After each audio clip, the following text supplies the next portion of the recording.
Today we're going to be talking about the 5 most underrated players in the VCT. Now, for you to understand what I mean by underrated, I mean truly underrated. People that you don't really probably think too much about. Aspas is not going to be on this list. You know, Durka is not going to be on this list. It's not going to be full of players that you are aware of. This is going to be full of players that, you know, you may have heard of, but maybe haven't watched play so much. But I'm here to inform you of these players, and you can then mock me, of course, when they flame out and do terribly in the next year's VCT. That's crazy. Yeah, Sacho. Then the... Oh, no Sacho. Okay, sure, nice.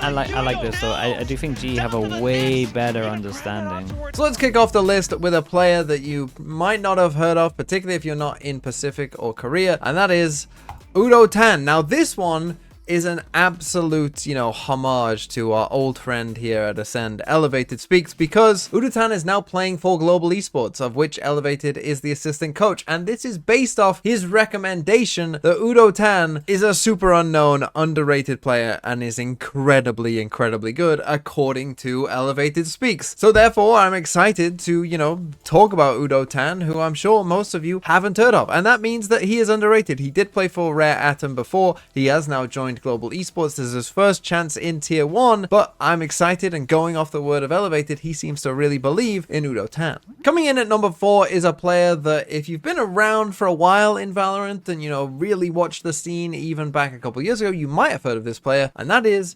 Adverso, because Adverso is my number 4 here, who has played in Tier 1 before, has been to internationals before, played for Leviathan, the old Leviathan before partnerships began, then played for a couple of Tier 2 teams, but now has worked his way back up to playing for Crew. And I have always liked Adverso. I always thought that Adverso was pretty good. You can see across his career, his numbers are pretty good in general, and now he's going to play for Crew, and, you know, I assume be their IGL, because he always has been an IGL, you know, for most of his career at least. But I thought that he looked really good in the Tier 2 tournament, the Ascension tournament, to try and qualify. His team All Knights eventually did fall to M80 here in the lower bracket final, but I think that he put up a really good performance and was pretty good, and so I'm excited to see him again in Tier 1. Coming in at number 3 is a player who was playing in Tier 1 last year, but I feel like not a lot of people, you know, are talking about too much, even though he was pretty good last year, and that is Hiro, who of course was on Fnatic as a sub, but now has decided to join Na'Vi for this new season. And I think in general, the stocks on Na'Vi are quite low, so people aren't really talking about Hiro too much. But you have to remember that Hiro last year for Fnatic was actually like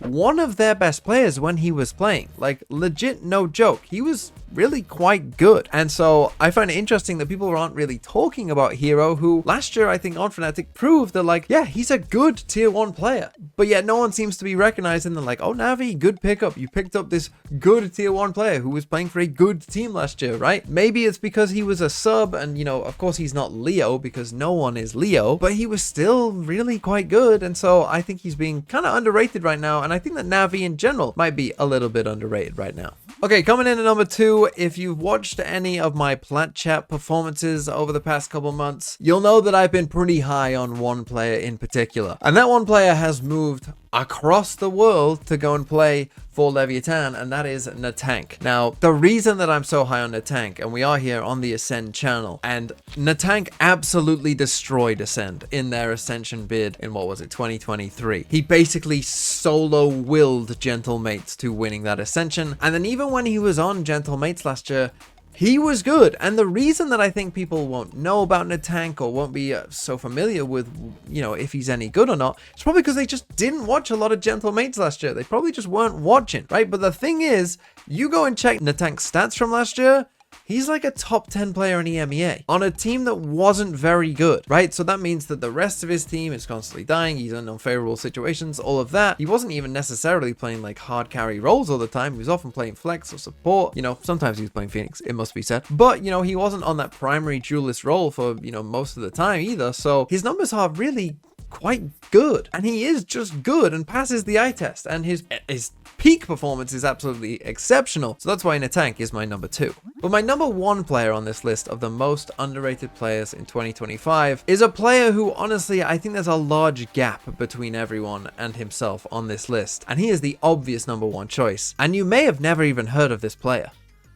and it's Persia. From what used to be SPG is now Nongshim Red Force. But let me just tell you this. This guy is insane, okay? This guy Persia, he is on a different planet. Okay, and he's coming from an Ascension team, so he's never played in Tier 1 before. You might not have heard of him. You will by the end of this season, okay? Because this guy, I'm extremely confident, is going to absolutely go crazy. I think this guy is insane. And it wouldn't surprise me if we get a kind of Karen situation, where Karen last year, obviously for Gen G, kind of came out of nowhere, popped off. This guy can do a similar sort of thing. You look at some of the ratings here of his all-time career on a lot of these agents. He is a controller player.